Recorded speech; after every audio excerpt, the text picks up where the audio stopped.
La primera carta de Pablo a los Corintios, capítulo 1.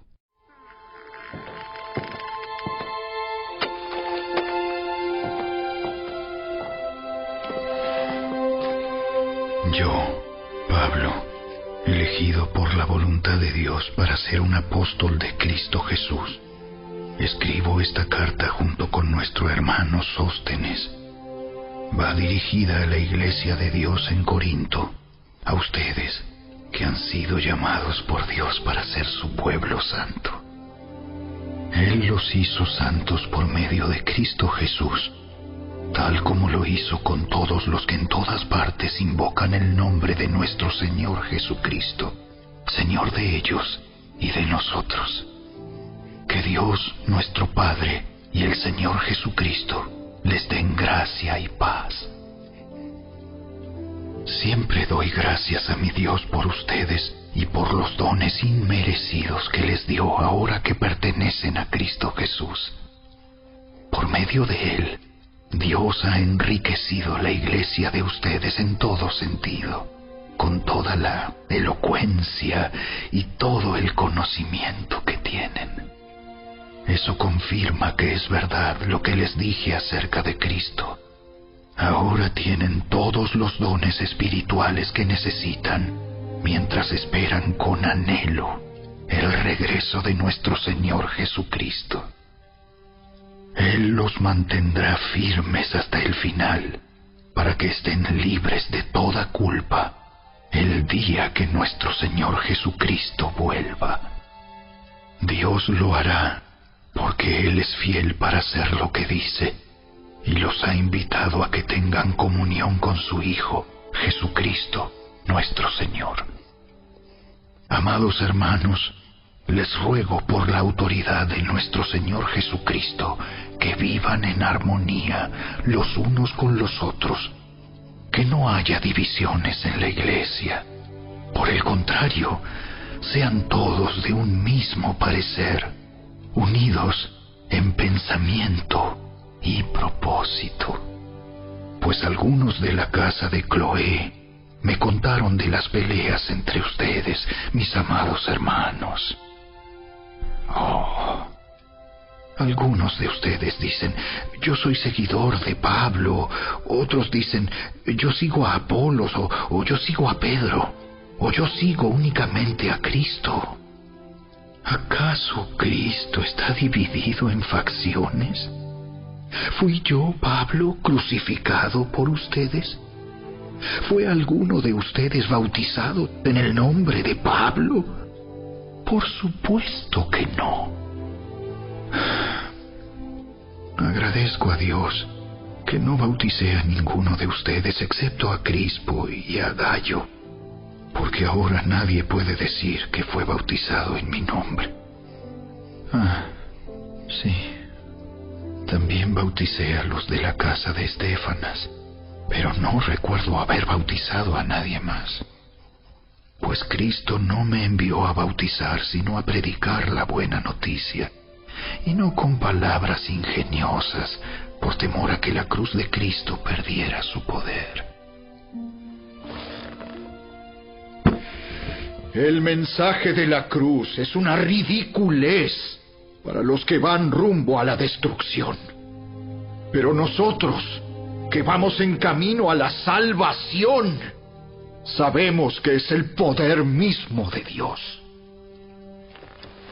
Como dicen las Escrituras, destruiré la sabiduría de los sabios y desecharé la inteligencia de los inteligentes.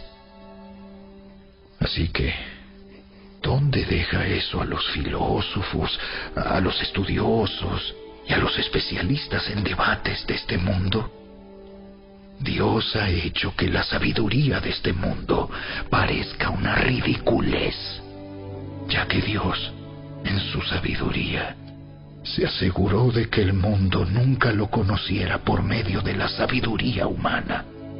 Usó nuestra predicación ridícula para salvar a los que creen. es ridícula para los judíos, que piden señales del cielo, y es ridícula para los griegos, que buscan la sabiduría humana.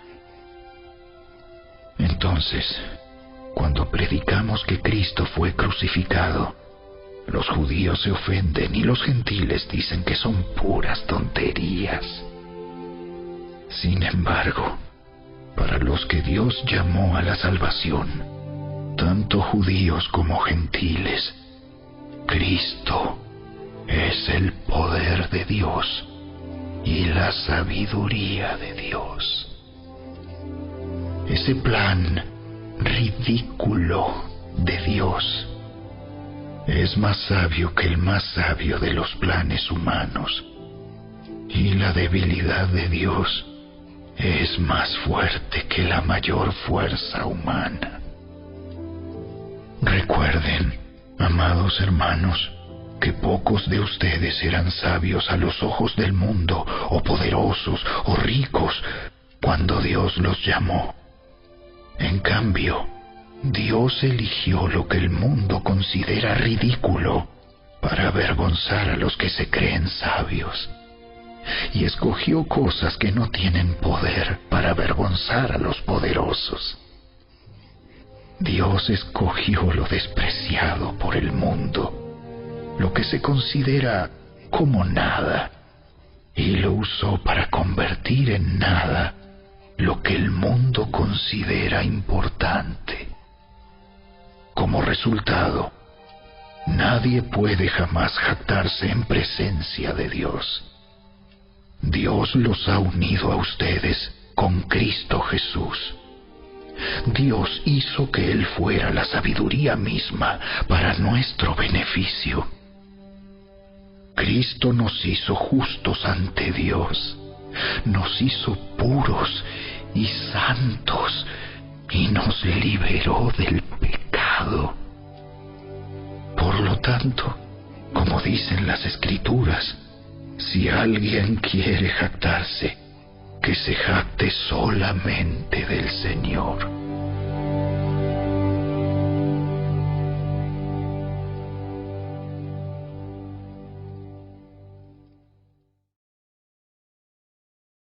Capítulo 2. Amados hermanos, la primera vez que los visité, no me valí de palabras elevadas ni de una sabiduría impresionante para contarles acerca del plan secreto de Dios, pues decidí que mientras estuviera con ustedes, olvidaría todo excepto a Jesucristo, el que fue crucificado. Me acerqué a ustedes en debilidad, con timidez y temblor, y mi mensaje y mi predicación fueron muy sencillos. En lugar de usar discursos ingeniosos y persuasivos, confié solamente en el poder del Espíritu Santo. Lo hice así para que ustedes no confiaran en la sabiduría humana, sino en el poder de Dios. Sin embargo, cuando estoy con creyentes maduros, sí hablo con palabras de sabiduría, pero no la clase de sabiduría que pertenece a este mundo o a los gobernantes de este mundo, quienes pronto son olvidados. No, la sabiduría de la que hablamos es el misterio de Dios, su plan que antes estaba escondido, aunque Él lo hizo para nuestra gloria final, aún antes que comenzara el mundo. Pero los gobernantes de este mundo no lo entendieron. Si lo hubieran hecho, no habrían crucificado a nuestro glorioso Señor. A eso se refieren las Escrituras cuando dicen: ningún ojo ha visto, ningún oído ha escuchado, ninguna mente ha imaginado lo que Dios tiene preparado para quienes lo aman. Pero fue a nosotros a quienes Dios reveló esas cosas por medio de su Espíritu, pues su Espíritu investiga todo a fondo y nos muestra los secretos profundos de Dios. Nadie puede conocer los pensamientos de una persona excepto el propio Espíritu de esa persona. y nadie puede conocer los pensamientos de Dios excepto el propio Espíritu de Dios. Y nosotros hemos recibido al Espíritu de Dios, no al espíritu del mundo, de manera que podemos conocer las cosas maravillosas que Dios nos ha regalado. Les decimos estas cosas sin emplear palabras que provienen de la sabiduría humana. En cambio, hablamos con palabras que el Espíritu nos da, usando las palabras del Espíritu para explicar las verdades espirituales. Pero los que no son espirituales no pueden recibir esas verdades de parte del Espíritu de Dios.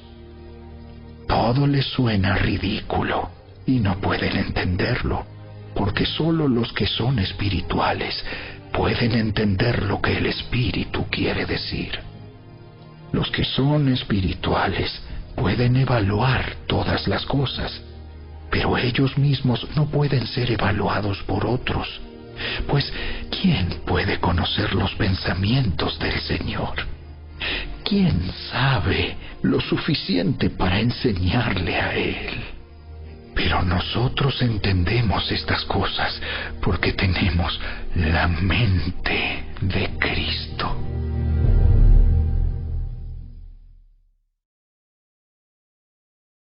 Capítulo 3. Amados hermanos, cuando estuve con ustedes, no pude hablarles como lo haría con personas espirituales. Tuve que hablarles como si pertenecieran a este mundo o como si fueran niños en Cristo. Tuve que alimentarlos con leche, no con alimento sólido, porque no estaban preparados para algo más sustancioso.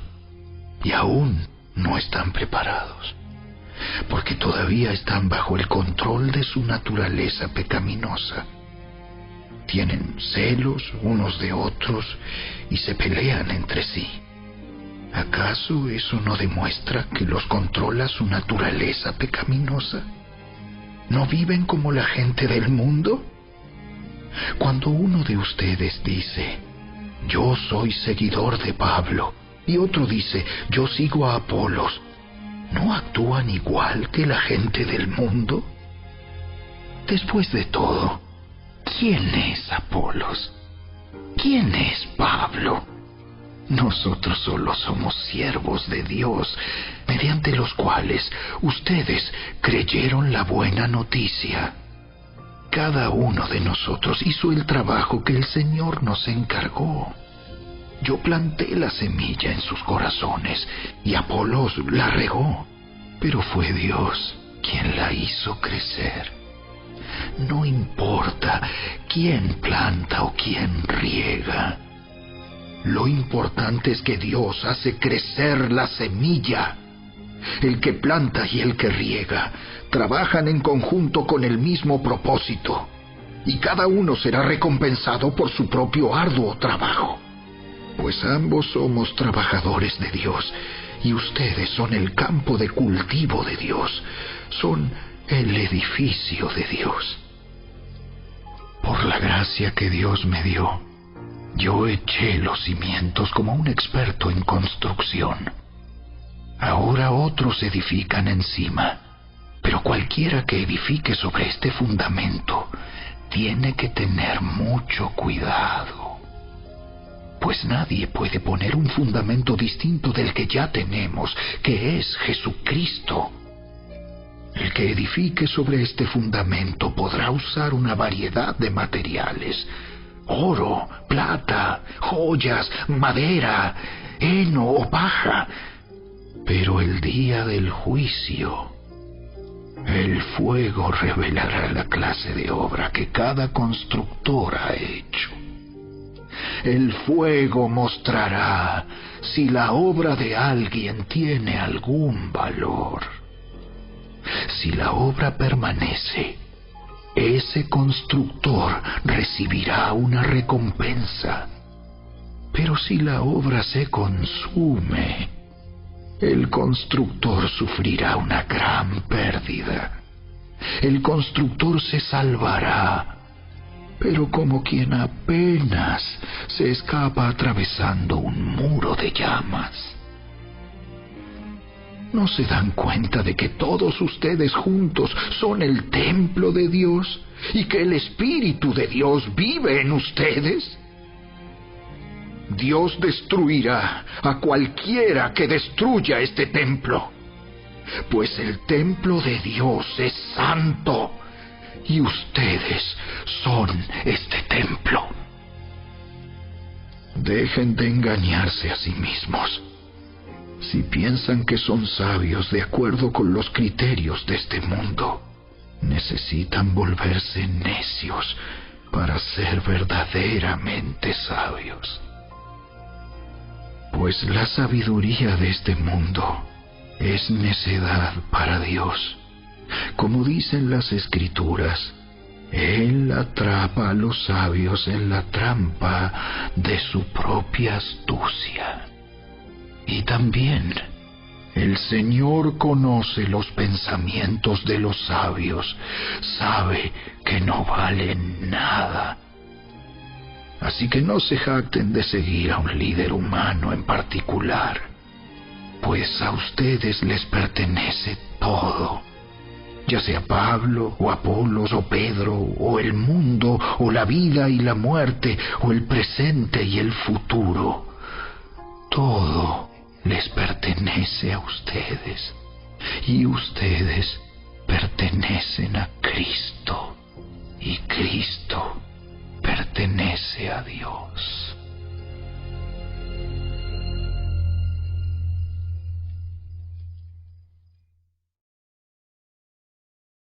Capítulo 4.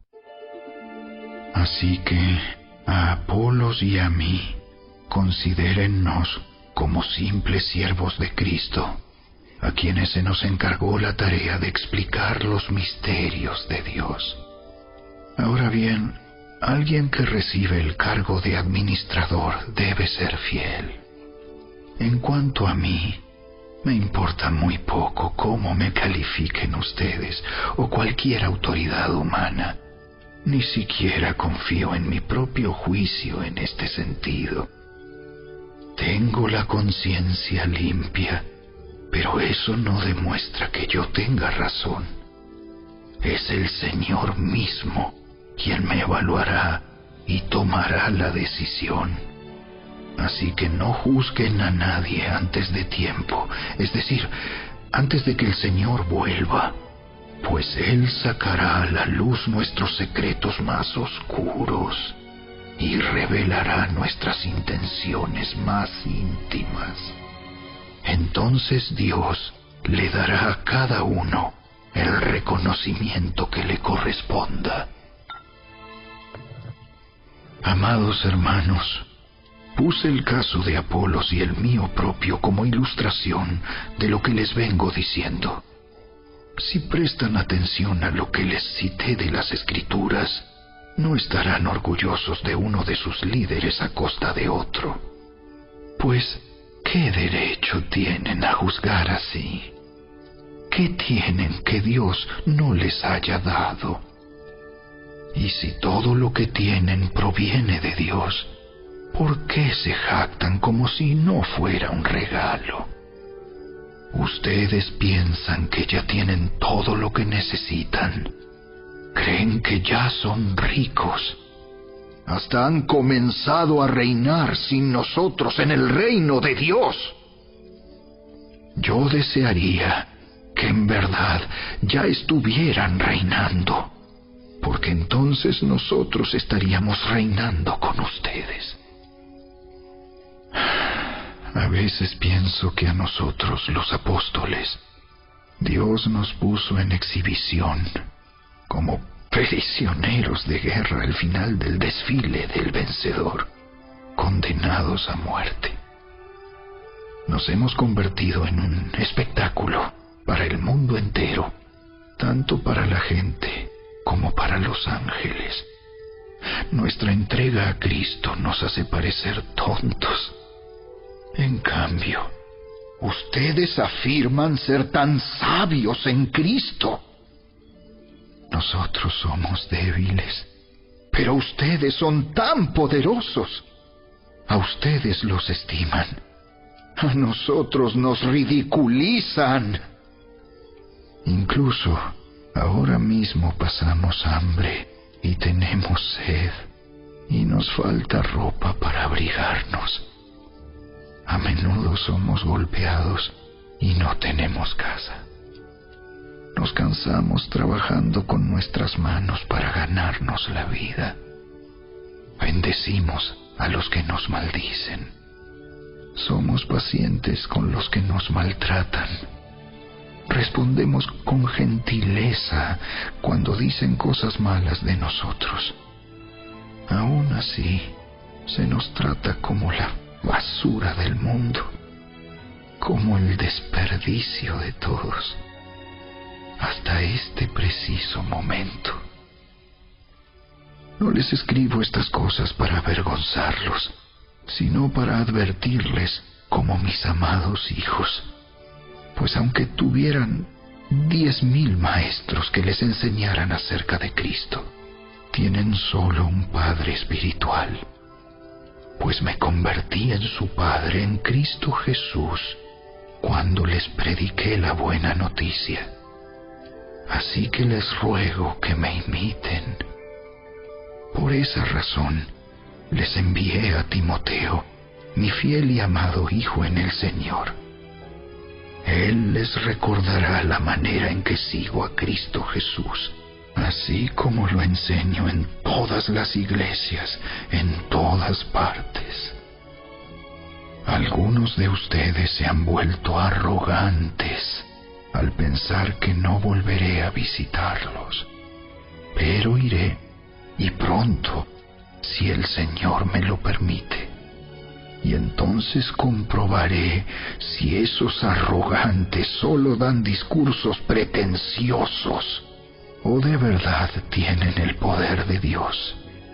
Pues el reino de Dios no consiste en las muchas palabras, sino en vivir por el poder de Dios. ¿Qué prefieren? ¿Que llegue con una vara para castigarlos? ¿O que vaya con amor y un espíritu amable?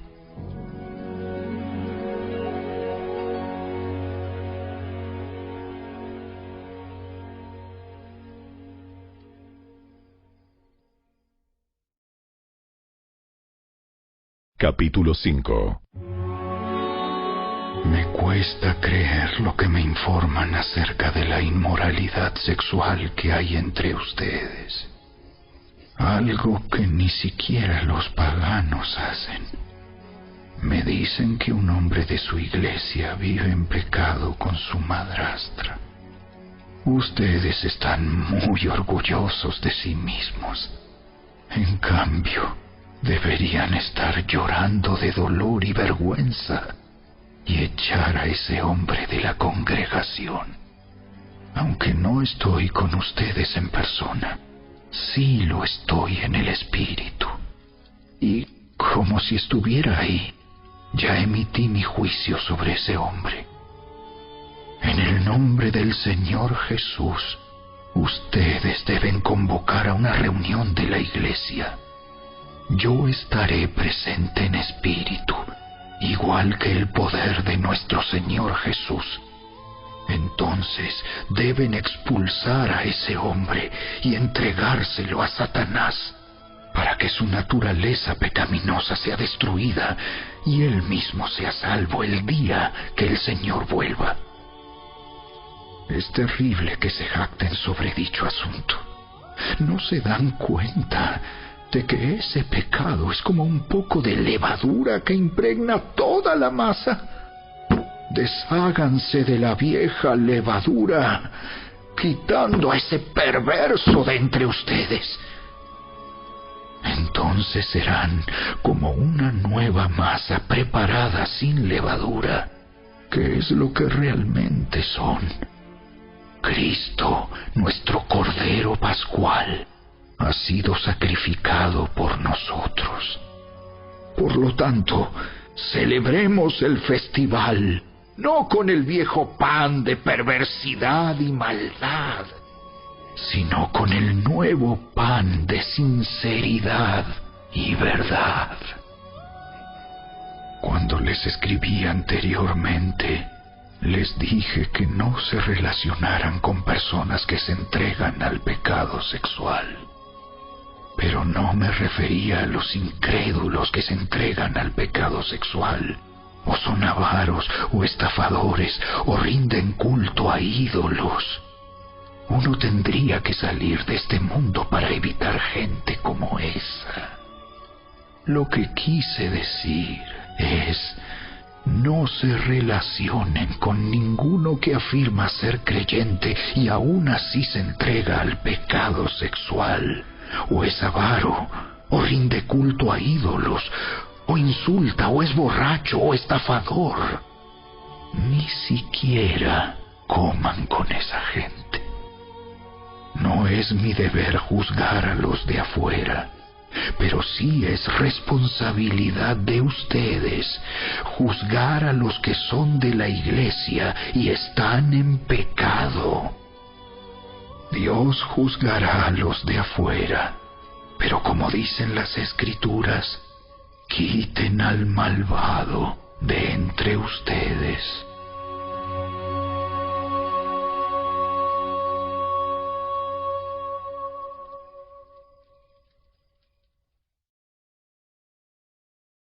Capítulo 6. Cuando uno de ustedes tiene un conflicto con otro creyente, ¿cómo se atreve a presentar una demanda y a pedirle a un tribunal secular que decida sobre el asunto, en lugar de llevarlo ante otros creyentes? ¿No se dan cuenta de que algún día nosotros los creyentes juzgaremos al mundo? Y dado que ustedes van a juzgar al mundo, ¿no son capaces de resolver esas pequeñas cuestiones entre ustedes?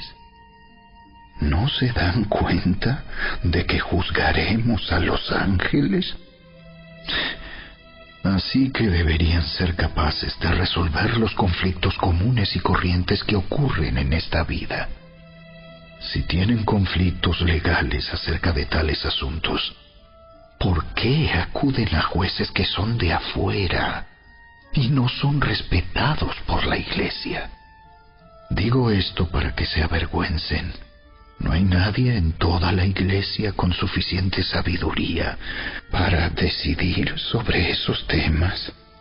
En cambio, un creyente demanda a otro, justo frente a los incrédulos.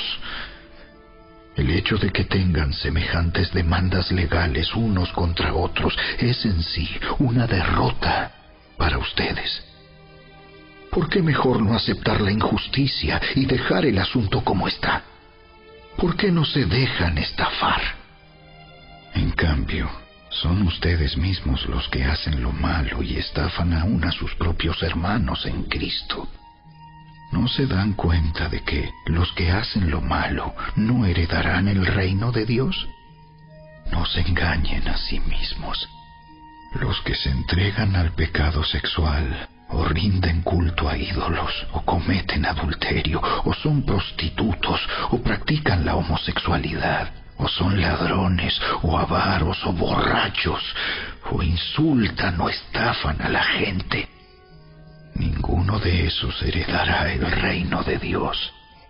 Algunos de ustedes antes eran así, pero fueron limpiados, fueron hechos santos, fueron hechos justos ante Dios al invocar el nombre del Señor Jesucristo y por el Espíritu de nuestro Dios.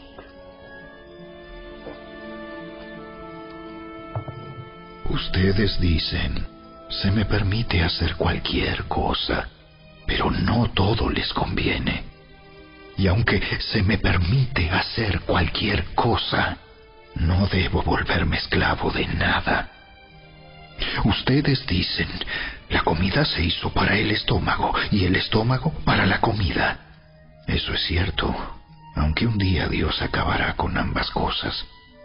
Pero ustedes no pueden decir que nuestro cuerpo fue creado para la inmoralidad sexual. Fue creado para el Señor, y al Señor le importa nuestro cuerpo. Y Dios nos levantará de los muertos con su poder, tal como levantó de los muertos a nuestro Señor. ¿No se dan cuenta de que sus cuerpos en realidad son miembros de Cristo?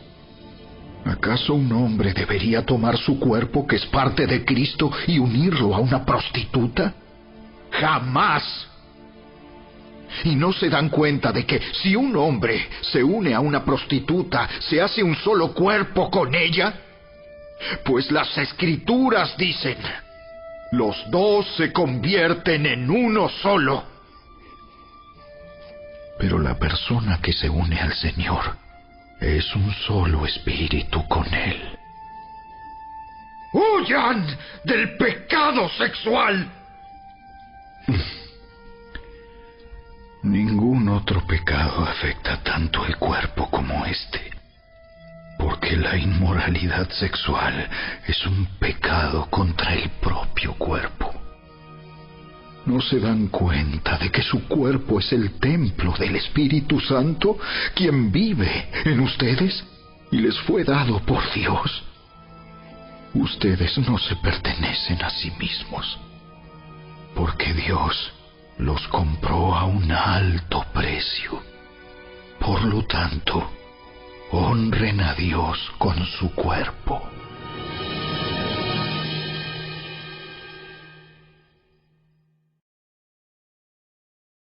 Capítulo 7. Ahora, en cuanto a las preguntas que me hicieron en su carta, es cierto que es bueno abstenerse de tener relaciones sexuales. Sin embargo, dado que hay tanta inmoralidad sexual, cada hombre debería tener su propia esposa y cada mujer su propio marido. El esposo debe satisfacer las necesidades sexuales de su esposa, y la esposa debe satisfacer las necesidades sexuales de su marido. La esposa le da la autoridad sobre su cuerpo a su marido, y el esposo le da la autoridad sobre su cuerpo a su esposa. No se priven el uno al otro de tener relaciones sexuales, a menos que los dos estén de acuerdo en abstenerse de la intimidad sexual por un tiempo limitado, para entregarse más de lleno a la oración. Después deberán volverse a juntar, a fin de que Satanás no pueda tentarlos por la falta de control propio. Eso les digo a modo de concesión, no como un mandato. Sin embargo, quisiera que todos fueran solteros, igual que yo. Pero cada uno tiene su don específico de Dios, unos de una clase y otros de otra. Así que les digo a los solteros y a las viudas: es mejor quedarse sin casar, tal como yo. Pero si no pueden controlarse, entonces deberían casarse. Es mejor casarse que arder de pasión. No obstante, para los que ya están casados, tengo un mandato que no proviene de mí sino del Señor. La esposa no debe dejar a su marido, pero si lo deja, que no se case de nuevo, o bien que se reconcilie con él. Y el marido no debe dejar a su esposa. Ahora me dirigiré al resto de ustedes, aunque no tengo un mandato directo del Señor. Si un creyente está casado con una mujer que no es creyente y ella está dispuesta a seguir viviendo con él, no debe abandonarla. Y si una creyente tiene un esposo que no es creyente y él está dispuesto a seguir viviendo con ella, no debe abandonarlo, pues la esposa creyente da santidad a su matrimonio y el esposo creyente da santidad al suyo. De otro modo, sus hijos no serían santos, pero ahora son santos. En cambio, si el esposo o la esposa que no es creyente insiste en irse, dejen que se vaya. En esos casos el cónyuge creyente ya no está ligado al otro, porque Dios los ha llamado a ustedes a vivir en paz. ¿Acaso ustedes, esposas, no se dan cuenta de que sus maridos podrían ser salvos a causa de ustedes? Y ustedes, esposos, ¿no se dan cuenta de que sus esposas podrían ser salvas a causa de ustedes? Cada uno debería seguir viviendo en la situación que el Señor lo haya puesto y permanecer tal como estaba cuando Dios lo llamó por primera vez. Esa es mi regla para todas las iglesias. Por ejemplo, un hombre que se circuncidó antes de llegar a ser creyente no debería tratar de revertir su condición.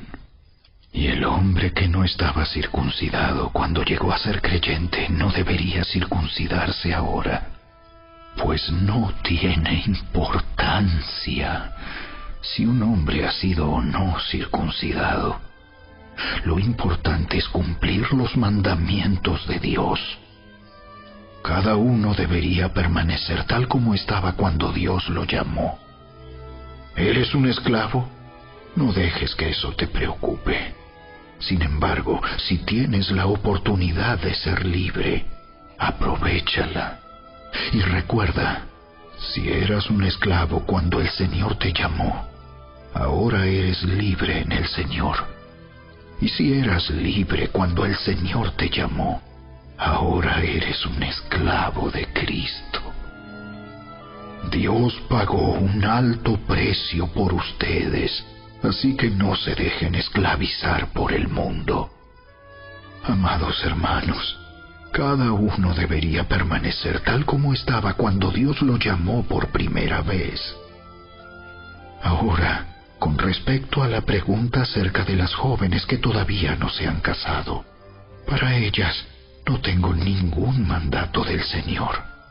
Pero el Señor, en su misericordia, me ha dado sabiduría digna de confianza que les transmitiré a ustedes.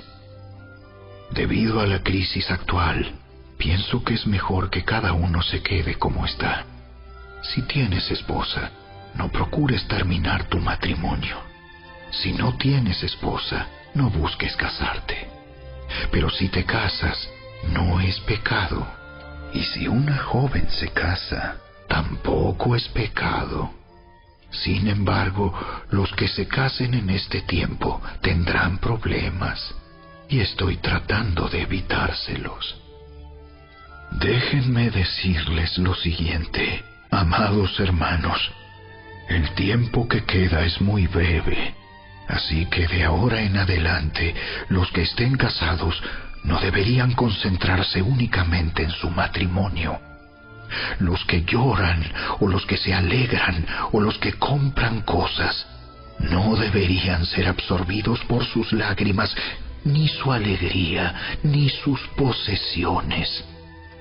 Los que usan las cosas del mundo no deberían apegarse a ellas, pues este mundo, tal como lo conocemos, pronto desaparecerá. Quisiera que estén libres de las preocupaciones de esta vida. Un soltero puede invertir su tiempo en hacer la obra del Señor y en pensar cómo agradarlo a Él. Pero el casado tiene que pensar en sus responsabilidades terrenales y en cómo agradar a su esposa. Sus intereses están divididos. De la misma manera, una mujer que ya no está casada o que nunca se ha casado puede dedicarse al Señor y ser santa en cuerpo y en espíritu. Pero una mujer casada tiene que pensar en sus responsabilidades terrenales y en cómo agradar a su esposo. Les digo esto para su propio beneficio, no para imponerles restricciones. Mi deseo es que hagan todo lo que les ayude a servir mejor al Señor, con la menor cantidad de distracciones posibles. No obstante, si un hombre piensa que está tratando a su prometida en forma impropia y que inevitablemente cederá a sus pasiones, que se case con ella como él desea. No es pecado, Pero si ha decidido con toda firmeza no casarse, y no hay urgencia y puede controlar sus pasiones, hace bien en no casarse. Así que el que se casa con su prometida hace bien, y el que no se casa hace aún mejor. Una esposa está ligada a su esposo mientras el esposo vive. Si su esposo muere, ella queda libre para casarse con quien quiera, pero solamente si ese hombre ama al Señor. Sin embargo, en mi opinión, sería mejor para ella no volver a casarse, y pienso que al decirles esto, les doy consejo del Espíritu de Dios.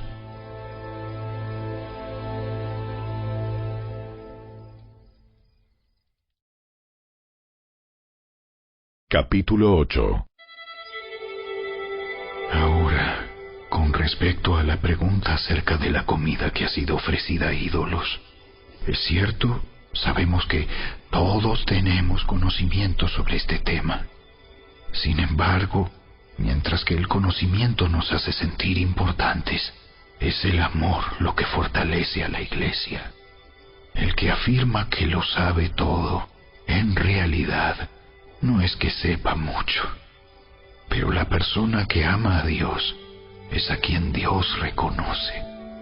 Entonces, ¿qué acerca de comer carne ofrecida a ídolos? Pues sabemos que un ídolo no es en verdad un Dios y que hay solo un Dios.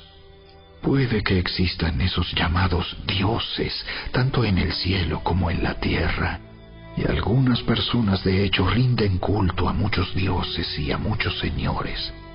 Pero para nosotros hay un Dios, el Padre, por quien todas las cosas fueron creadas y para quien vivimos.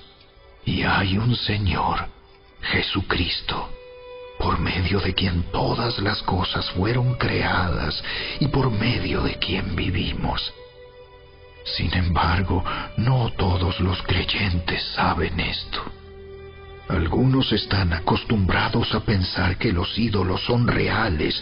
Entonces, cuando comen un alimento que fue ofrecido a ídolos, lo consideran adoración a dioses verdaderos y violan su débil conciencia.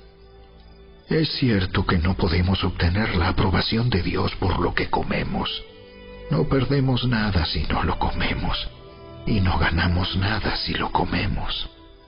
Pero ustedes deben tener cuidado de que su libertad no haga tropezar a los que tienen una conciencia más débil.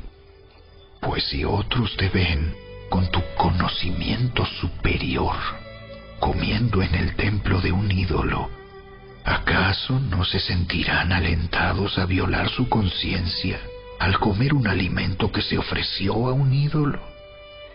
Así que a causa de tu conocimiento superior, se destruirá un creyente débil por quien Cristo murió. Cuando ustedes pecan contra otros creyentes al alentarlos a hacer algo que para ellos está mal, pecan contra Cristo. Por lo tanto, si lo que como hace que otro creyente peque, nunca más comeré carne mientras viva, porque no quiero hacer que otro creyente tropiece.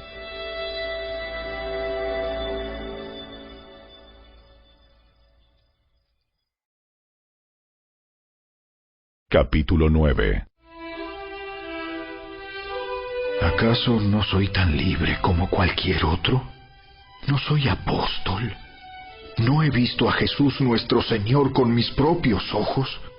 ¿No es gracias a mi trabajo que ustedes pertenecen al Señor? Aunque otros piensen que no soy apóstol, ciertamente para ustedes lo soy. Ustedes mismos son la prueba de que soy apóstol del Señor. Esta es mi respuesta a los que cuestionan mi autoridad. ¿Acaso no tenemos derecho de hospedarnos con ustedes y compartir sus comidas?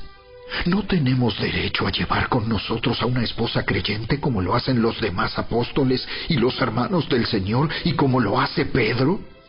O Bernabé y yo somos los únicos que tenemos que trabajar para sostenernos. ¿Qué soldado tiene que pagar sus propios gastos? ¿Qué agricultor planta un viñedo y no tiene derecho a comer de su fruto? ¿A qué pastor que cuida de su rebaño de ovejas no se le permite beber un poco de la leche? ¿Expreso meramente una opinión humana? ¿O dice la ley lo mismo? Porque la ley de Moisés dice: no le pongas bozal al buey para impedirle que coma mientras trilla el grano. ¿Acaso pensaba Dios únicamente en bueyes cuando dijo eso? ¿No nos hablaba a nosotros en realidad? Claro que sí. Se escribió para nosotros, a fin de que tanto el que ara como el que trilla el grano puedan esperar una porción de la cosecha. Ya que hemos plantado la semilla espiritual entre ustedes, ¿no tenemos derecho a cosechar el alimento y la bebida material? Si ustedes sostienen a otros que les predican, ¿no deberíamos tener nosotros aún mayor derecho a que nos sostengan? Pero nunca nos hemos valido de ese derecho. Preferiríamos soportar cualquier cosa antes que ser un obstáculo a la buena noticia acerca de Cristo. ¿No se dan cuenta de que los que trabajan en el templo obtienen sus alimentos de las ofrendas que se llevan al templo? Y los que sirven en el altar reciben una porción de lo que se ofrece como sacrificio. Del mismo modo, el Señor ordenó que los que predican la buena noticia sean sostenidos por los que reciben el beneficio del mensaje. Sin embargo, yo jamás me he valido de ninguno de esos derechos. Y no escribo esto para sugerir que es mi deseo comenzar a hacerlo ahora. De hecho, preferiría morir antes que perder mi derecho a jactarme de predicar sin cobrar. Sin embargo, predicar la buena noticia no es algo de lo que pueda jactarme. Estoy obligado por Dios a hacerlo. Qué terrible sería para mí si no predicara la buena noticia. Si lo hiciera por mi propia iniciativa, merecería que me paguen. Pero no tengo opción, porque Dios me ha encomendado este deber sagrado. ¿Cuál es entonces mi paga? Es la oportunidad de predicar la buena noticia sin cobrarle a nadie. Por esa razón, nunca reclamo mis derechos cuando predico la buena noticia. A pesar de que soy un hombre libre y sin amo, me he hecho esclavo de todos para llevar a muchos a Cristo. Cuando estaba con los judíos, vivía como un judío para llevar a los judíos a Cristo. Cuando estaba con los que siguen la ley judía, yo también vivía bajo esa ley. A pesar de que no estoy sujeto a la ley, me sujetaba a ella para poder llevar a Cristo a los que están bajo la ley. Cuando estoy con los gentiles, quienes no siguen la ley judía, yo también vivo independiente de esa ley para poder llevarlos a Cristo. Pero no ignoro la ley de Dios. Obedezco la ley de Cristo. Cuando estoy con los que son débiles, me hago débil con ellos, porque deseo llevar a los débiles a Cristo. Sí, con todos trato de encontrar algo que tengamos en común, y hago todo lo posible para salvar a algunos. Hago lo que sea para difundir la buena noticia y participar de sus bendiciones. ¿No se dan cuenta de que en una carrera todos corren, pero solo una persona se lleva el premio? Así que corran para ganar. Todos los atletas se entrenan con disciplina. Lo hacen para ganar un premio que se desvanecerá. Pero nosotros lo hacemos por un premio eterno. Por eso yo corro cada paso con propósito. No solo doy golpes al aire, disciplino mi cuerpo como lo hace un atleta. Lo entreno para que haga lo que debe hacer. De lo contrario, temo que después de predicarles a otros, yo mismo quede descalificado.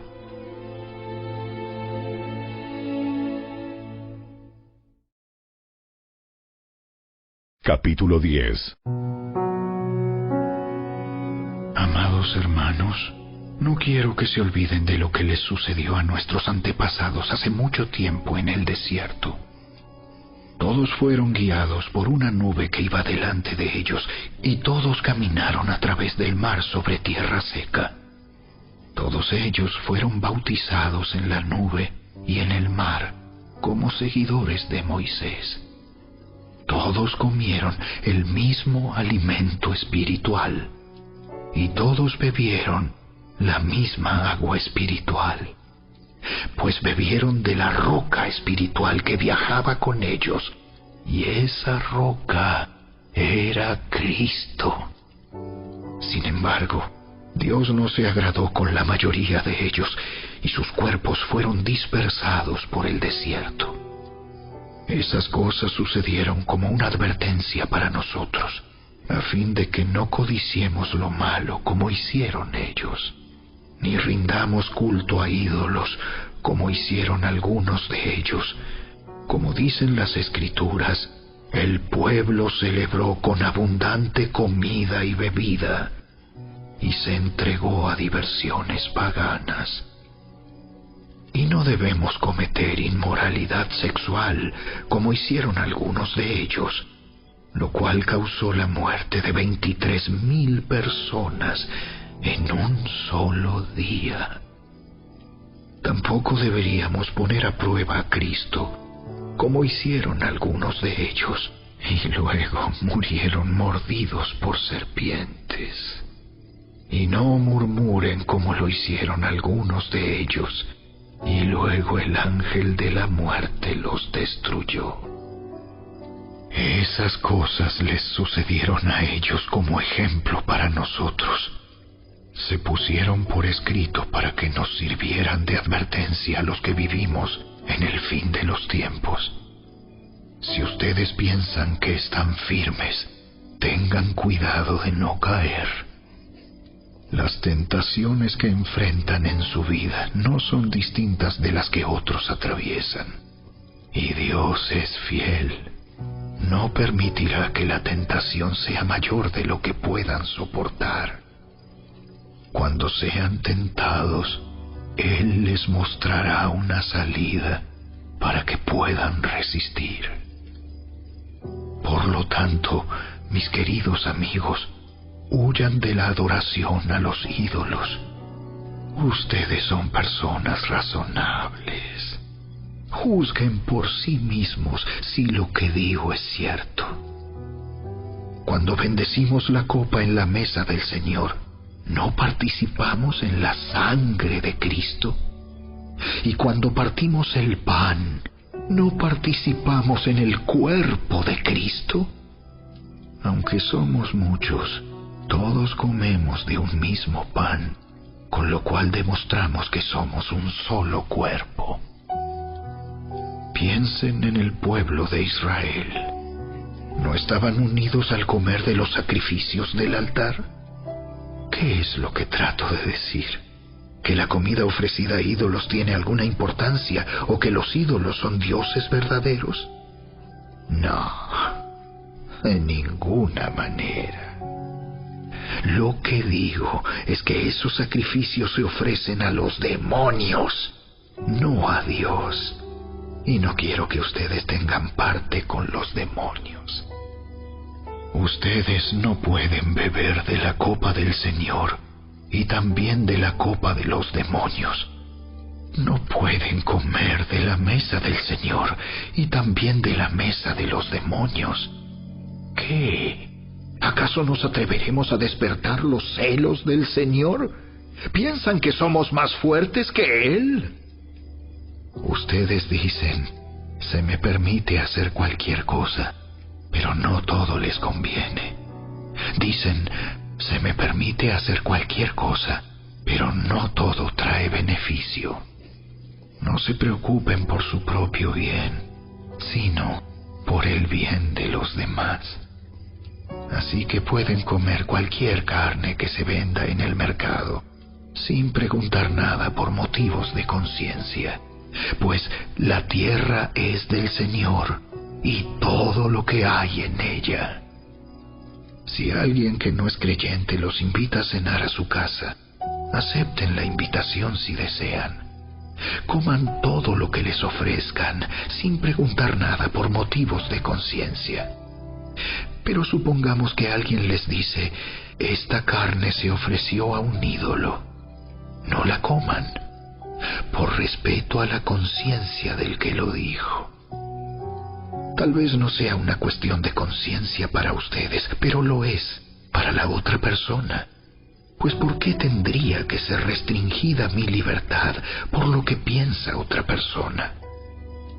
Si puedo darle gracias a Dios por la comida y disfrutarla, ¿por qué debería ser condenado por comerla? Así que, sea que coman o beban o cualquier otra cosa que hagan, háganlo todo para la gloria de Dios. No ofendan a los judíos, ni a los gentiles, ni a la iglesia de Dios. Yo también trato de complacer a todos en todo lo que hago. No hago solo lo que es mejor para mí. Hago lo que es mejor para otros, a fin de que muchos sean salvos.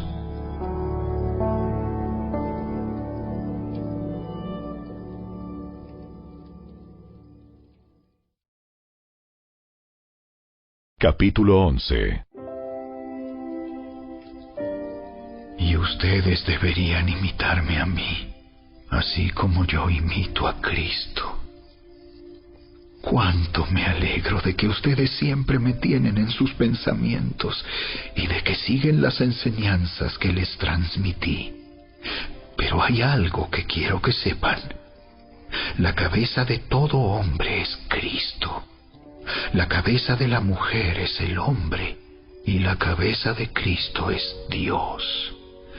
El hombre deshonra su cabeza si se cubre la cabeza mientras ora o profetiza.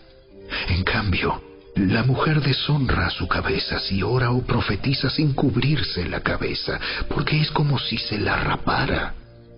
Efectivamente, si ella se niega a ponerse algo para cubrirse la cabeza, debería cortarse todo el cabello, ya que es vergonzoso que la mujer se corte el cabello o se rape la cabeza.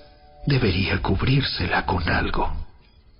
El hombre no debería ponerse nada sobre la cabeza cuando adora a Dios, porque el hombre fue hecho a la imagen de Dios y refleja la gloria de Dios, y la mujer refleja la gloria del hombre, pues el primer hombre no provino de ninguna mujer, sino que la primera mujer provino de un hombre, y el hombre no fue hecho para la mujer, sino que la mujer fue hecha para el hombre.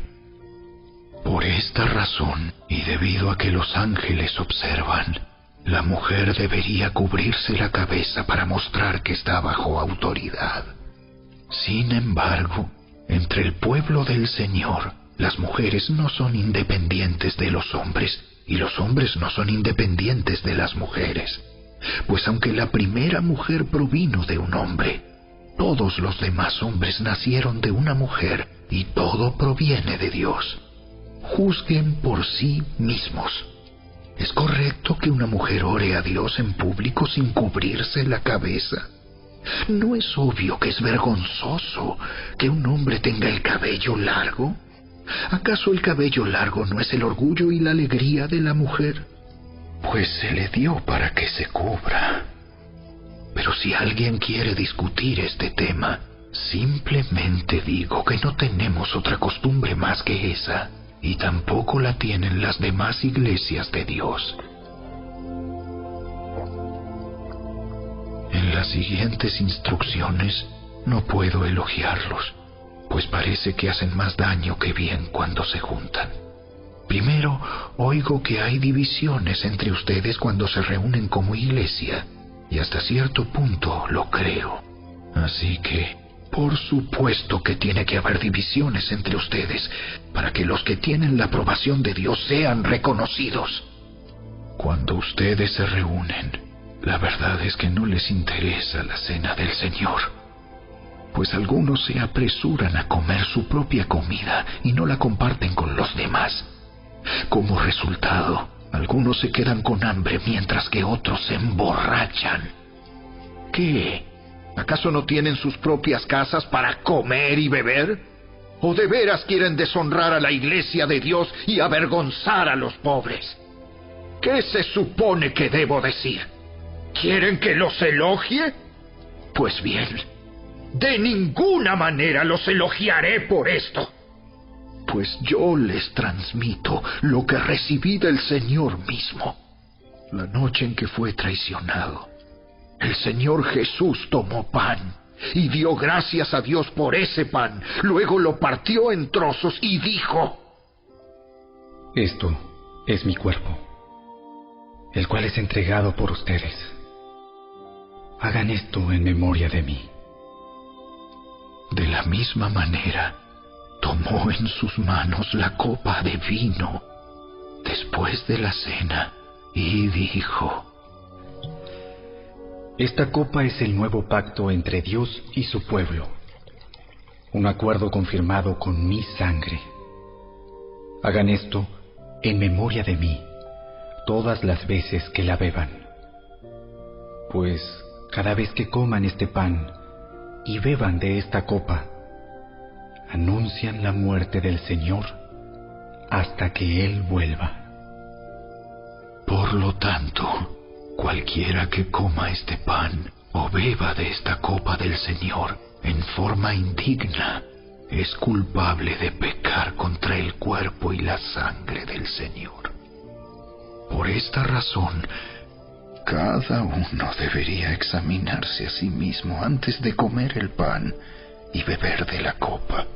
Pues si alguno come el pan y bebe de la copa sin honrar el cuerpo de Cristo, come y bebe el juicio de Dios sobre sí mismo. Esa es la razón por la que muchos de ustedes son débiles y están enfermos, y algunos incluso han muerto. Si nos examináramos a nosotros mismos, Dios no nos juzgaría de esa manera. Sin embargo, cuando el Señor nos juzga, nos está disciplinando para que no seamos condenados junto con el mundo. Así que, mis amados hermanos, cuando se reúnan para la cena del Señor, espérense unos a otros. Si de veras tienen hambre, cada uno coma en su casa, a fin de no traer juicio sobre ustedes mismos cuando se reúnan. Les daré instrucciones sobre los demás asuntos después de mi llegada.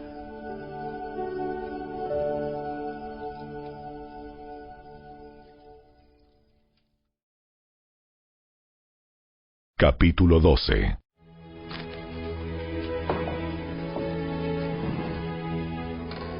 Ahora, amados hermanos, con respecto a la pregunta acerca de las capacidades especiales que el Espíritu nos da, no quiero que lo malentiendan. Ustedes saben que cuando todavía eran paganos, fueron llevados por mal camino y arrastrados a rendir culto a ídolos mudos. Por lo tanto, quiero que sepan que nadie que habla por el Espíritu de Dios maldice a Jesús.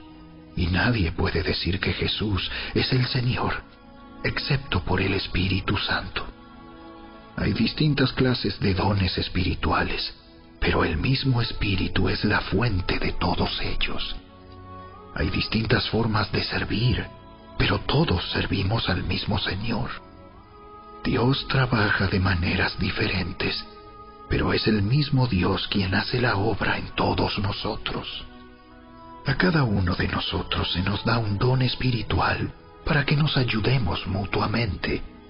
A uno el Espíritu le da la capacidad de dar consejos sabios, A otro, el mismo Espíritu le da un mensaje de conocimiento especial.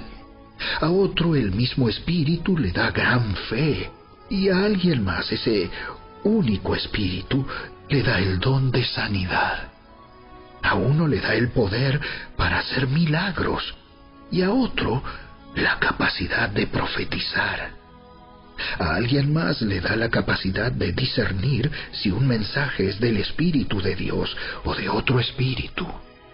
Todavía a otro se le da la capacidad de hablar en idiomas desconocidos, mientras que a otro se le da la capacidad de interpretar lo que se está diciendo. Es el mismo y único Espíritu quien distribuye todos esos dones.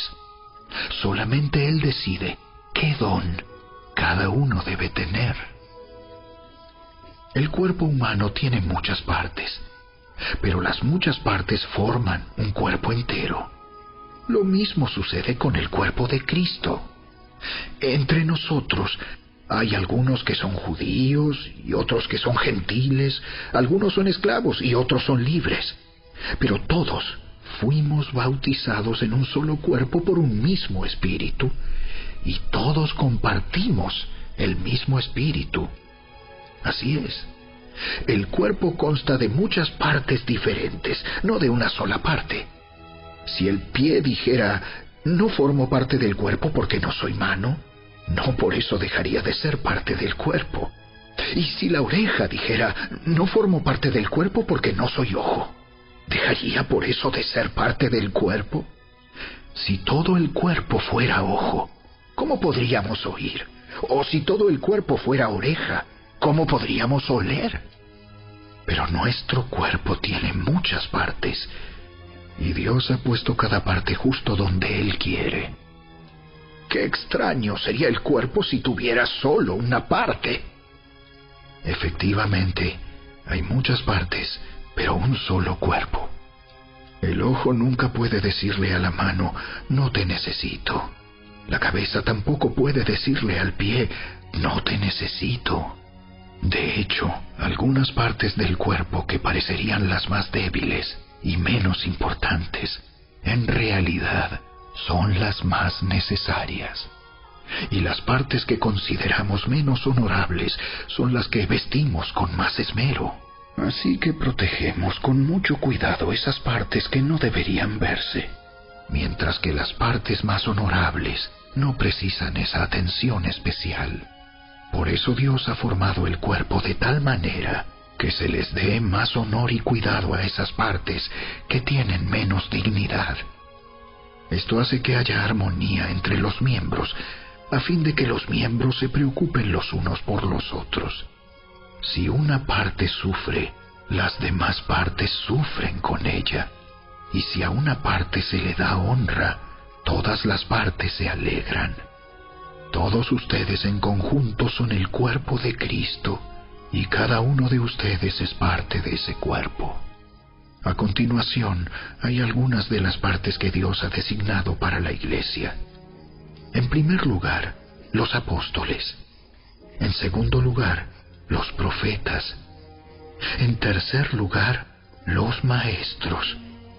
Luego, los que hacen milagros, los que tienen el don de sanidad, los que pueden ayudar a otros, los que tienen el don de liderazgo, los que hablan en idiomas desconocidos. ¿Acaso somos todos apóstoles? ¿Somos todos profetas? ¿Somos todos maestros? ¿Tenemos todos el poder de hacer milagros? ¿Tenemos todos el don de sanidad? ¿Tenemos todos la capacidad de hablar en idiomas desconocidos? ¿Tenemos todos la capacidad de interpretar idiomas desconocidos? Por supuesto que no. Por lo tanto, ustedes deberían desear encarecidamente los dones que son de más ayuda. Pero ahora déjenme mostrarles una manera de vida que supera a todas las demás.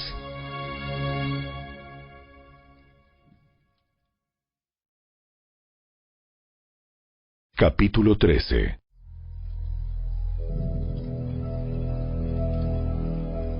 Si pudiera hablar todos los idiomas del mundo y de los ángeles, pero no amar a los demás, yo solo sería un metal ruidoso o un címbalo que resuena.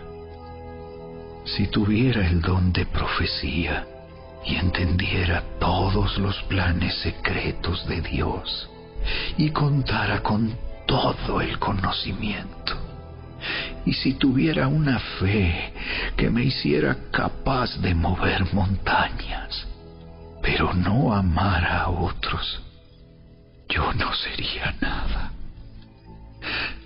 Si diera todo lo que tengo a los pobres y hasta sacrificara mi cuerpo, podría jactarme de eso. Pero si no amara a los demás, no habría logrado nada. El amor es paciente y bondadoso. El amor no es celoso, ni fanfarrón, ni orgulloso, ni ofensivo. No exige que las cosas se hagan a su manera. No se irrita ni lleva un registro de las ofensas recibidas. No se alegra de la injusticia, sino que se alegra cuando la verdad triunfa. El amor nunca se da por vencido. Jamás pierde la fe. Siempre tiene esperanzas y se mantiene firme en toda circunstancia. La profecía, el hablar en idiomas desconocidos y el conocimiento especial se volverán inútiles, pero el amor durará para siempre. Ahora, nuestro conocimiento es parcial e incompleto, y aún el don de profecía revela solo una parte de todo el panorama. Sin embargo, cuando llegue el tiempo de la perfección, esas cosas parciales se volverán inútiles. Cuando yo era niño, hablaba, pensaba y razonaba como un niño. Pero cuando crecí, dejé atrás las cosas de niño. Ahora vemos todo de manera imperfecta, como reflejos desconcertantes. Pero luego veremos todo con perfecta claridad. Todo lo que ahora conozco es parcial e incompleto, pero luego conoceré todo por completo. Tal como Dios ya me conoce a mí completamente. 3 cosas durarán para siempre: la fe, la esperanza y el amor. Y la mayor de las 3 es el amor.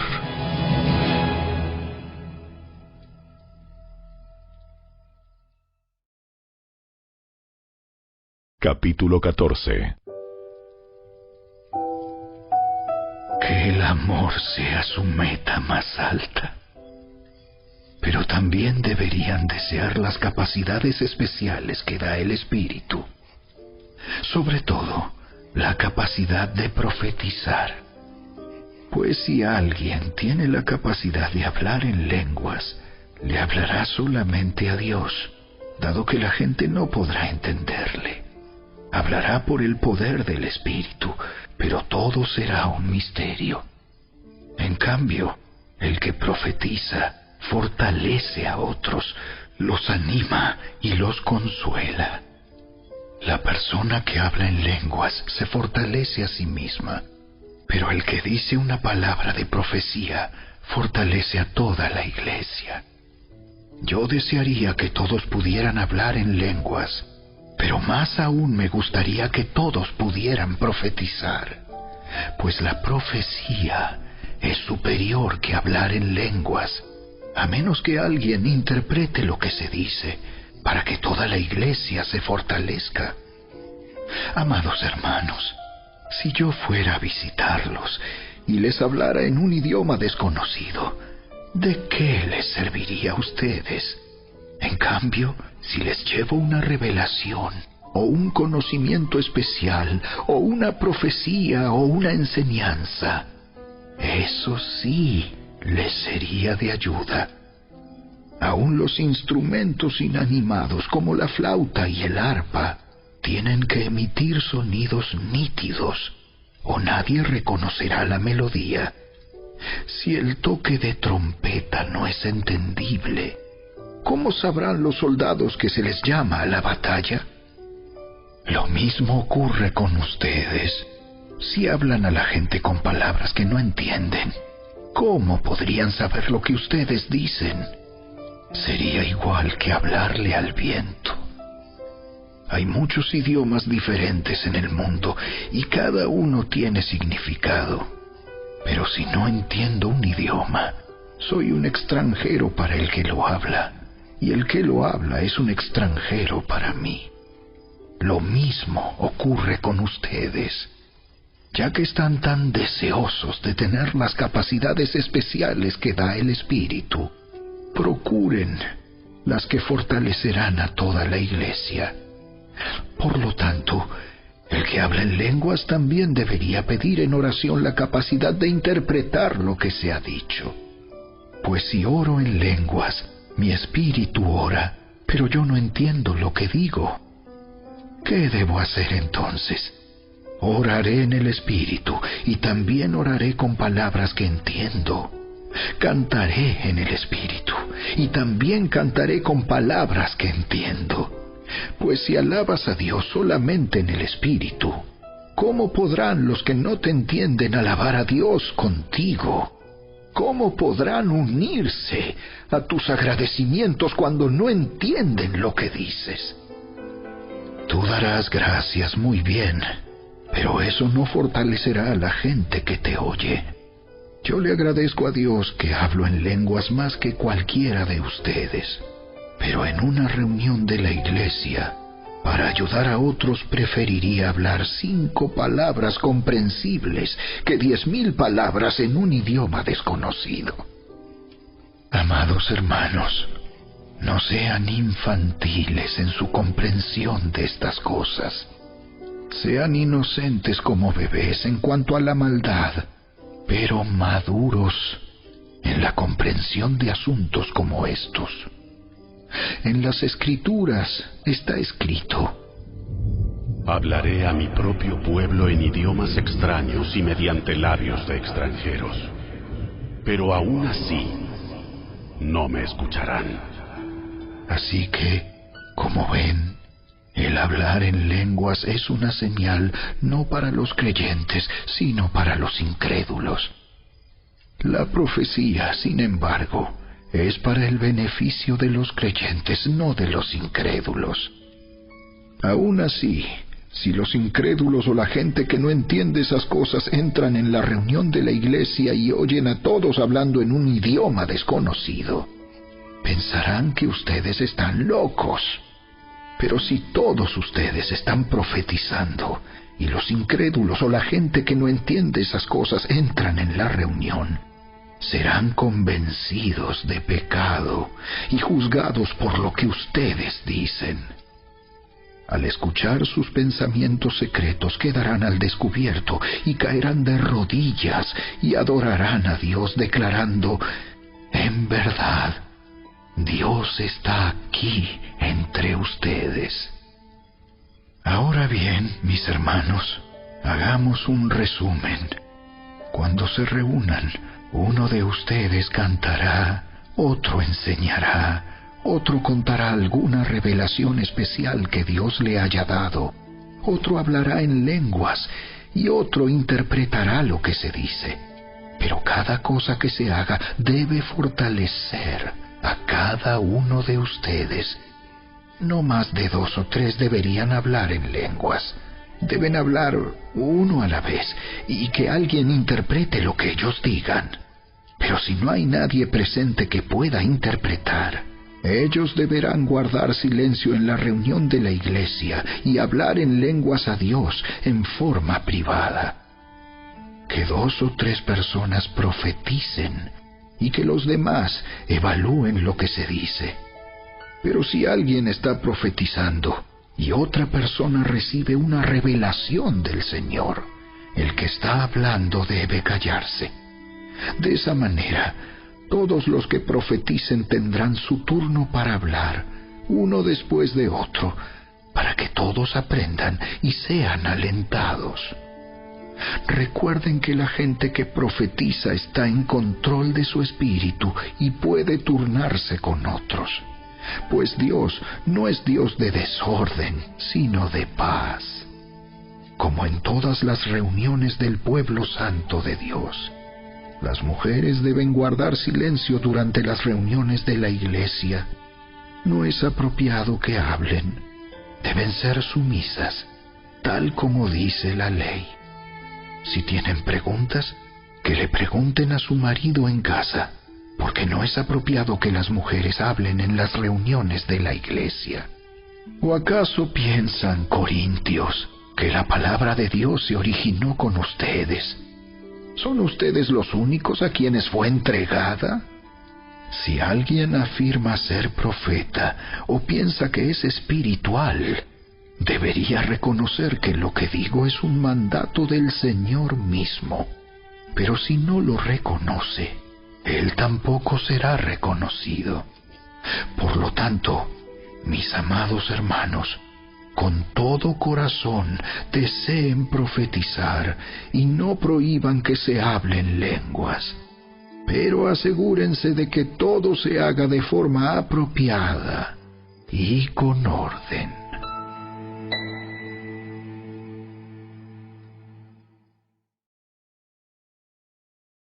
Capítulo 15. Ahora, amados hermanos, permítanme recordarles la buena noticia que ya les prediqué. En ese entonces la recibieron con gusto y todavía permanecen firmes en ella. Esa es la buena noticia que los salva si ustedes siguen creyendo el mensaje que les prediqué, a menos que hayan creído algo que desde un principio nunca fue cierto. Yo les transmití a ustedes lo más importante y lo que se me había transmitido a mí también. Cristo murió por nuestros pecados, tal como dicen las Escrituras. Fue enterrado y al tercer día fue levantado de los muertos, tal como dicen las Escrituras. Lo vio Pedro y luego lo vieron los 12. Más tarde lo vieron más de 500 de sus seguidores a la vez, la mayoría de los cuales todavía viven, aunque algunos ya han muerto. Luego lo vio Santiago, y después lo vieron todos los apóstoles. Por último, como si hubiera nacido en un tiempo que no me correspondía, también lo vi yo, pues soy el más insignificante de todos los apóstoles. De hecho, ni siquiera soy digno de ser llamado apóstol, después de haber perseguido a la iglesia de Dios como lo hice. Sin embargo, lo que ahora soy, todo se debe a que Dios derramó su favor especial sobre mí, y no sin resultados, pues he trabajado mucho más que cualquiera que los otros apóstoles. Pero no fui yo, sino Dios quien obraba a través de mí por su gracia. Así que no importa si predico yo o predican ellos, porque todos predicamos el mismo mensaje que ustedes ya han creído. Pero díganme lo siguiente: dado que nosotros predicamos que Cristo se levantó de los muertos, ¿por qué algunos de ustedes dicen que no habrá resurrección de los muertos? Pues si no hay resurrección de los muertos, entonces Cristo tampoco ha resucitado. Y si Cristo no ha resucitado, entonces toda nuestra predicación es inútil, y la fe de ustedes también es inútil. Y nosotros los apóstoles estaríamos todos mintiendo acerca de Dios, porque hemos dicho que Dios levantó a Cristo de la tumba. Así que eso no puede ser cierto si no hay resurrección de los muertos. Y si no hay resurrección de los muertos, entonces Cristo no ha resucitado. Y si Cristo no ha resucitado, entonces la fe de ustedes es inútil y todavía son culpables de sus pecados. En ese caso, todos los que murieron creyendo en Cristo están perdidos. Y si nuestra esperanza en Cristo es solo para esta vida, somos los más dignos de lástima de todo el mundo. Lo cierto es que Cristo sí resucitó de los muertos. Él es el primer fruto de una gran cosecha, el primero de todos los que murieron. Así que ya ven, tal como la muerte entró en el mundo por medio de un hombre, ahora la resurrección de los muertos ha comenzado por medio de otro hombre. Así como todos mueren porque todos pertenecemos a Adán, todos los que pertenecen a Cristo recibirán vida nueva. Pero esta resurrección tiene un orden. Cristo fue resucitado como el primero de la cosecha. Luego todos los que pertenecen a Cristo serán resucitados cuando Él regrese. Después de eso, vendrá el fin, cuando Él le entregará el reino a Dios el Padre, luego de destruir a todo gobernante y poder y toda autoridad.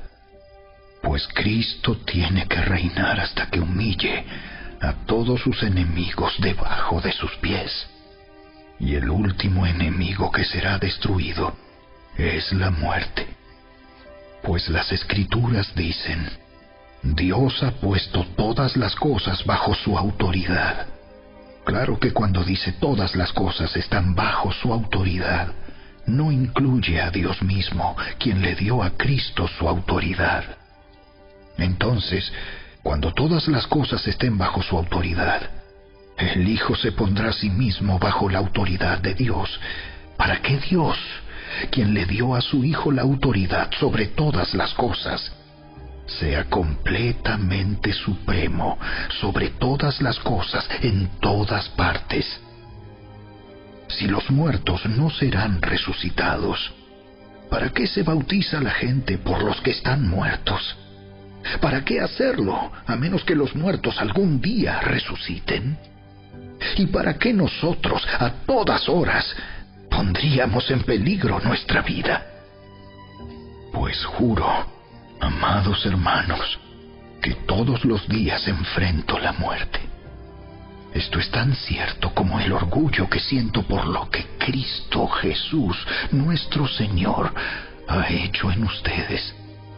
¿Y qué valor hubo en luchar contra las fieras salvajes, esa gente de Éfeso, si no habrá resurrección de los muertos? Y si no hay resurrección, comamos y bebamos, que mañana moriremos. No se dejen engañar por los que dicen semejantes cosas, porque las malas compañías corrompen el buen carácter. Piensen bien sobre lo que es correcto y dejen de pecar, pues para su vergüenza les digo que algunos de ustedes no conocen a Dios en absoluto. Pero alguien podría preguntar: ¿cómo resucitarán los muertos? ¿Qué clase de cuerpos tendrán? ¡Qué pregunta tan tonta! Cuando pones una semilla en la tierra, esta no crece y llega a ser una planta a menos que muera primero. Y lo que pones en el suelo no es la planta que crecerá, sino tan solo una simple semilla de trigo o de lo que estés sembrando. Luego Dios le da el cuerpo nuevo que Él quiere que tenga. De cada clase de semilla crece una planta diferente. De modo parecido, hay diferentes clases de carne. Una para los humanos, otra para los animales, otra para las aves y otra para los peces. También hay cuerpos en los cielos y cuerpos sobre la tierra. La gloria de los cuerpos celestiales es diferente de la gloria de los cuerpos terrenales. El sol tiene una clase de gloria, mientras que la luna tiene otra, y las estrellas tienen otra. y hasta las estrellas se diferencian unas de otras por la gloria de cada una. Lo mismo sucede con la resurrección de los muertos. Cuando morimos, nuestros cuerpos terrenales son plantados en la tierra, pero serán resucitados para que vivan por siempre. Nuestros cuerpos son enterrados en deshonra, pero serán resucitados en gloria. Son enterrados en debilidad, pero serán resucitados en fuerza. Son enterrados como cuerpos humanos naturales, pero serán resucitados como cuerpos espirituales, pues así como hay cuerpos naturales, también hay cuerpos espirituales. Las Escrituras nos dicen: el primer hombre, Adán, se convirtió en un ser viviente, pero el último Adán, es decir, Cristo, es un espíritu que da vida. Lo que primero viene es el cuerpo natural y más tarde viene el cuerpo espiritual. Adán, el primer hombre, fue formado del polvo de la tierra, mientras que Cristo, el segundo hombre, vino del cielo. Los que son terrenales son como el hombre terrenal, y los que son celestiales son como el hombre celestial. Al igual que ahora somos como el hombre terrenal, algún día seremos como el hombre celestial. Lo que les digo, amados hermanos, es que nuestros cuerpos físicos no pueden heredar el reino de Dios. Estos cuerpos que mueren no pueden heredar lo que durará para siempre. Pero permítanme revelarles un secreto maravilloso.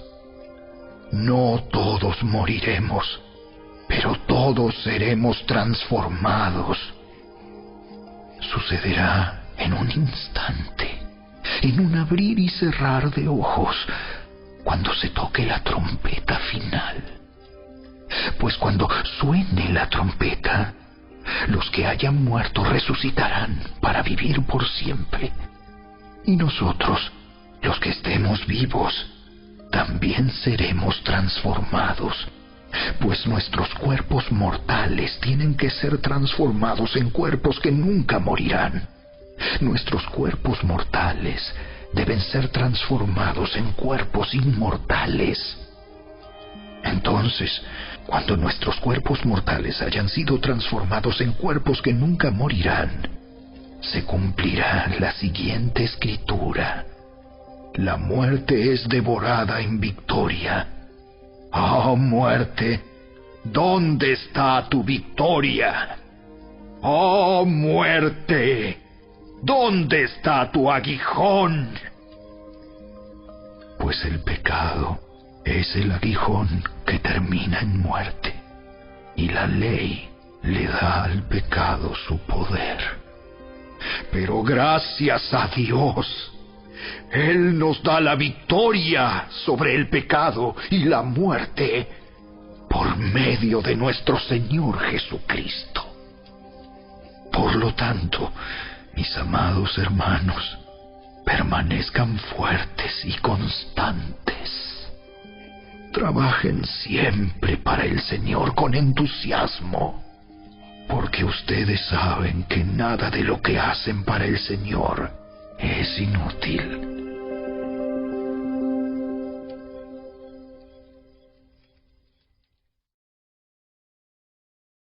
Capítulo 16.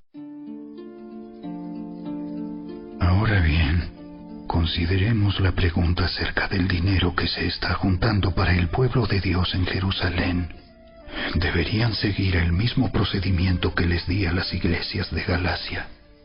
El primer día de cada semana, cada uno debería separar una parte del dinero que ha ganado. No esperen hasta que yo llegue para luego tratar de reunirlo todo de golpe.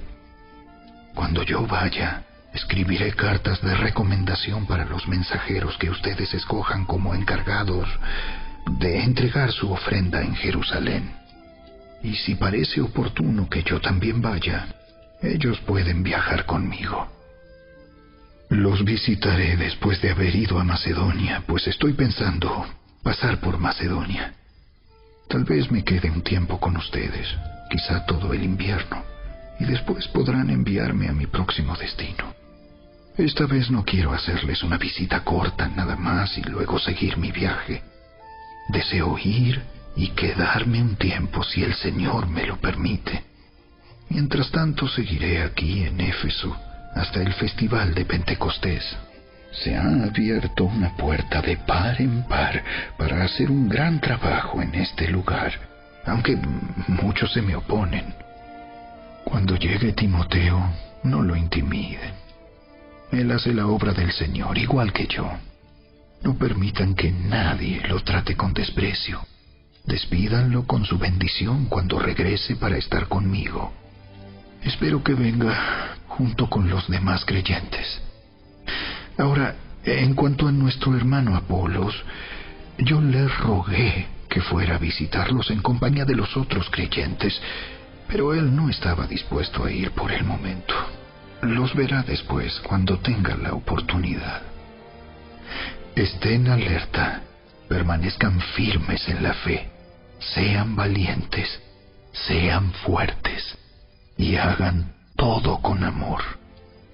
Ustedes ya saben que Estéfanas y los de su casa fueron los primeros frutos de la cosecha de creyentes en Grecia, y ellos tienen su vida puesta al servicio del pueblo de Dios. Les ruego, amados hermanos, que se sometan a ellos y a otros como ellos, que sirven con tanta devoción. Estoy muy contento de que Estéfanas, Fortunato y Acaico hayan llegado. Ellos me han dado la ayuda que ustedes no pudieron darme al no estar aquí. Ellos también han sido de mucho aliento para mí, como lo fueron para ustedes. Muéstrenles agradecimiento a todos los que sirven así de bien. Las iglesias de aquí, en la provincia de Asia, les mandan saludos en el Señor, igual que Aquila y Priscila y todos los demás que se congregan en la casa de ellos para las reuniones de la iglesia. Todos los hermanos de aquí les envían saludos. Salúdense unos a otros con un beso santo. Este es mi saludo de puño y letra. Pablo. Si alguien no ama al Señor, tal persona es maldita. Señor nuestro, ven. Que la gracia del Señor Jesús sea con ustedes. Mi amor a todos ustedes en Cristo Jesús.